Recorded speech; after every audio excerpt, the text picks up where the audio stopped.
Welcome.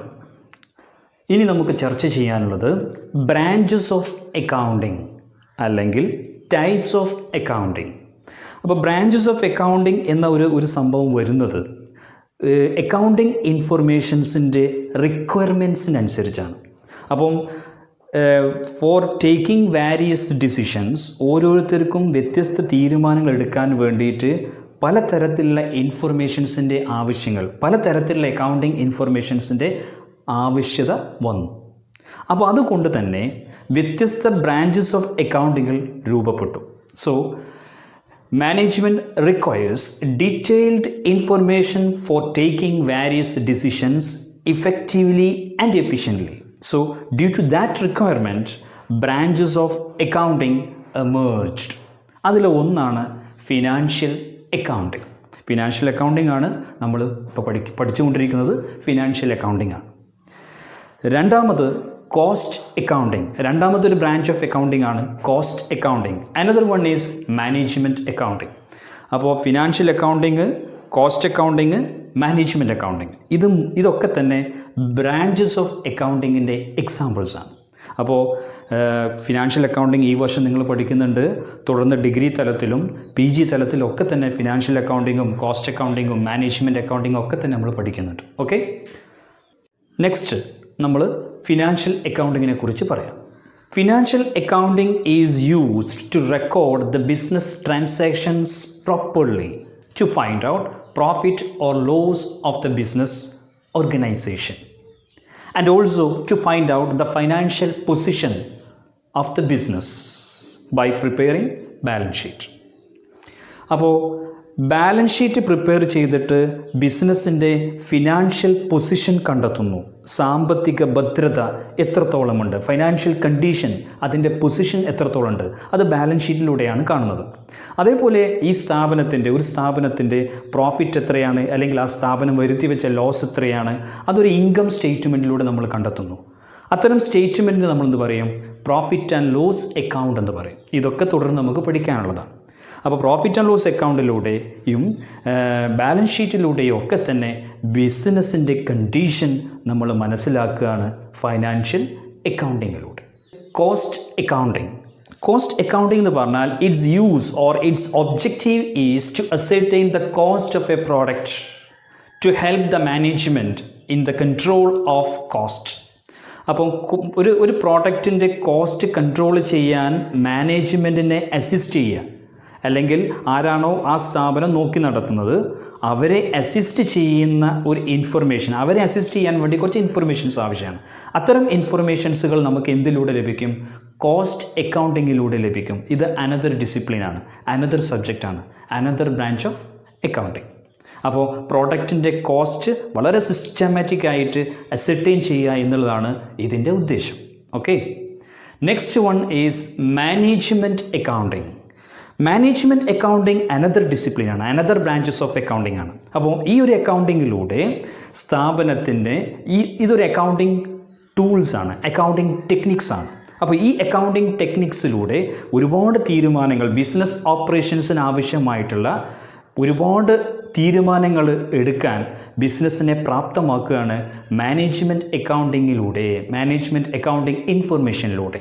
So for taking various decisions regarding business operations by using some techniques like ratio analysis, budgetary control, fund flow statements, etc.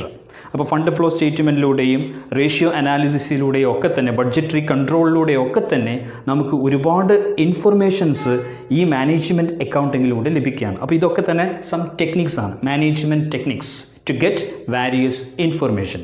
അപ്പോൾ ഈ ഒരു സബ്ജക്റ്റിന് നമ്മൾ എന്ത് പറയും? Management accounting എന്ന് പറയും. Various users of accounting information ആണ് അടുത്തത് പറയാനുള്ളത്.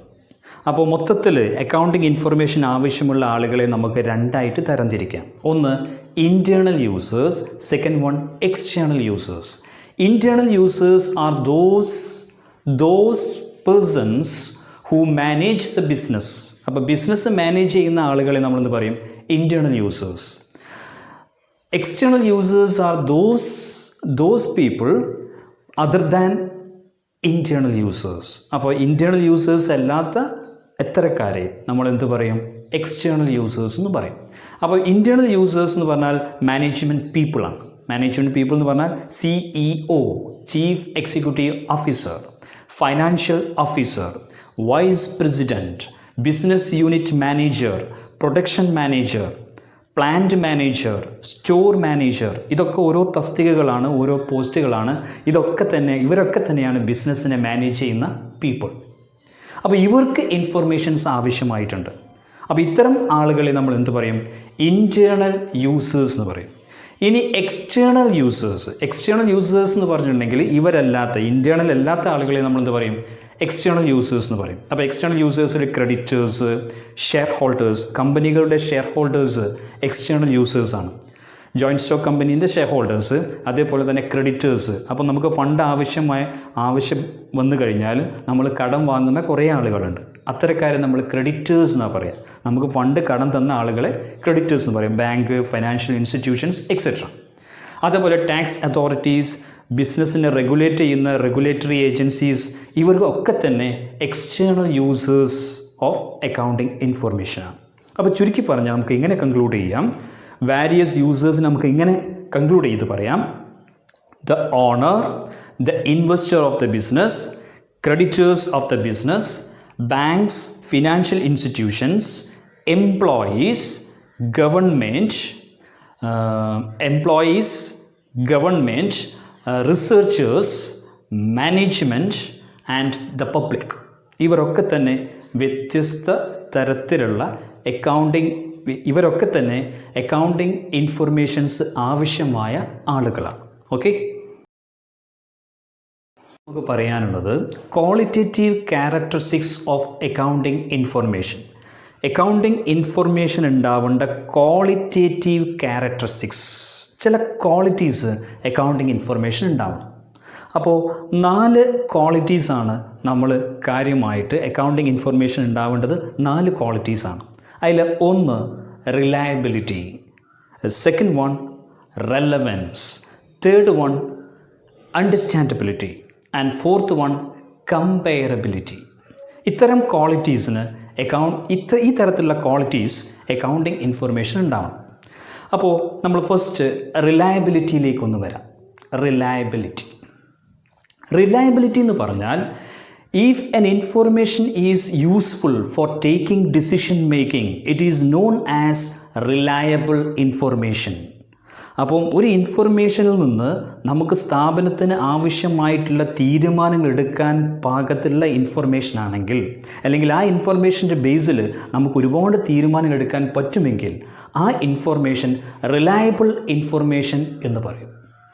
ആ ഇൻഫർമേഷൻ റിലയബിൾ ആണ്. അപ്പോൾ എക്സാമ്പിളായിട്ട് നമ്മൾ പറയുകയാണെങ്കിൽ when we records current assets in reports and when we records fixed assets in reports, അത്തരം ഐറ്റംസുകളൊക്കെ തന്നെ റിലയബിൾ ഇൻഫർമേഷൻസുകളാണ് പ്രൊവൈഡ് ചെയ്യുന്നത്. അപ്പോൾ ചുരുക്കി പറഞ്ഞാൽ അക്കൗണ്ടിങ് ഇൻഫർമേഷൻ എന്തായിരിക്കണം? റിലയബിൾ ആയിരിക്കണം. It should be reliable one. അടുത്ത പോയിൻ്റാണ് റെലവൻസ്. റെലവൻസ് ഉദ്ദേശിക്കുന്നത് if an information gives greater weight for taking decision making. അപ്പോൾ ഡിസിഷൻ മേക്കിംഗ് എടുക്കാൻ വേണ്ടിയിട്ട് ഒരു ഇൻഫർമേഷൻ കൂടുതൽ വെയിറ്റ് തരുന്നുണ്ടെങ്കിൽ അത്തരം ഇൻഫർമേഷൻസിന് നമുക്ക് റിലവൻസ് ഉണ്ടെന്ന് പറയാം. റെലവൻസ്. അപ്പോൾ അക്കൗണ്ടിങ് ഇൻഫർമേഷൻ നമ്മൾ ഡിപ്പെൻഡ് ചെയ്യുമ്പോൾ ആ അക്കൗണ്ടിങ് ഇൻഫർമേഷൻ്റെ ബേസിൽ നിന്ന് നമ്മൾ ഓരോ തീരുമാനങ്ങൾ എടുക്കുമ്പോഴും അതിനൊരു വെയിറ്റ് നമ്മൾ കൊടുക്കുകയാണെങ്കിൽ ആ വെയിറ്റ് എത്രത്തോളം വെയിറ്റ് കൂടുതലായിട്ടുള്ള ഇൻഫർമേഷനാണോ നമ്മൾ സ്വീകരിക്കുന്നത്, അത്തരം ഇൻഫർമേഷൻസിന് നമ്മൾ എന്ത് പറയും? റെലവൻസ് ആയിട്ടുള്ള ഇൻഫർമേഷൻ എന്ന് പറയും, അല്ലേ? അപ്പോൾ റെലവൻസ് ആയിട്ടുള്ള ഇൻഫർമേഷൻ്റെ ബേസിലായിരിക്കണം നമുക്ക് തീരുമാനങ്ങൾ എടുക്കേണ്ടത്. അത്തരം അക്കൗണ്ടിങ് ഇൻഫർമേഷനാണ് നമുക്ക് ആവശ്യമായത്. അടുത്ത ക്വാളിറ്റി അണ്ടർസ്റ്റാൻഡബിലിറ്റിയാണ്. അപ്പോൾ the information should provide understandability to all users. അപ്പോൾ എല്ലാ യൂസേഴ്സിനും, അപ്പോൾ ആരൊക്കെയാണോ ആ ഇൻഫർമേഷൻസ് ഉപയോഗിക്കുന്നത് അവർക്കൊക്കെ തന്നെ ഒരു അണ്ടർസ്റ്റാൻഡബിലിറ്റി പ്രൊവൈഡ് ചെയ്യാം. അവർക്കൊക്കെ തന്നെ ഈ ഇൻഫർമേഷൻ നോക്കിക്കഴിഞ്ഞാൽ മനസ്സിലാവണം. So it should not be presented so it should be presented in such a way to avoid confusions. അപ്പോൾ കൺഫ്യൂഷൻസുകളൊക്കെ തന്നെ അവോയ്ഡ് ചെയ്യുന്ന രീതിയിലായിരിക്കണം അക്കൗണ്ടിങ് ഇൻഫർമേഷൻ പ്രസൻറ്റ് ചെയ്യേണ്ടത്. അക്കൗണ്ടിങ് ഇൻഫർമേഷൻസ് പ്രസൻറ്റ് ചെയ്യുന്ന രീതി അങ്ങനെയായിരിക്കണം. So it is known as understandability. Next one is comparability. Comparability എന്ന് പറഞ്ഞിട്ടുണ്ടെങ്കിൽ year to year, from one firm to another firm ഒക്കെ തന്നെ നമുക്ക് കമ്പയർ ചെയ്യാൻ പറ്റണം. അപ്പോൾ അക്കൗണ്ടിങ് ഇൻഫർമേഷൻ ലഭിച്ചു കഴിഞ്ഞാൽ ഈ ഇൻഫർമേഷൻ പ്രീവിയസ് ഇയറിൻ്റെ ബേസിൽ ഈ വർഷത്തെ ഇൻഫർമേഷൻ, പ്രീവിയസ് ഇയേഴ്സിലെ ഇൻഫർമേഷൻ, വേറൊരു കമ്പനിയിലെ ഇൻഫർമേഷൻ, നമ്മുടെ കമ്പനിയിലെ ഇൻഫർമേഷൻസ്, ഇതൊക്കെ വെച്ചിട്ട് നമുക്ക് കമ്പയർ ചെയ്യാൻ സാധിക്കണം. അപ്പോൾ അക്കൗണ്ടിങ് ഇൻഫർമേഷൻ കമ്പയറബിലിറ്റി എന്ന ഒരു ക്യാരക്ടറിസ്റ്റിക്സ് ഉണ്ടാവണം. ആ ഒരു ക്വാളിറ്റേറ്റീവ് ക്യാരക്ടറിസ്റ്റിക്സ് അതിനുണ്ടാവണം. So it should be comparable one on the base of strength, weakness and prospects for the future. Okay.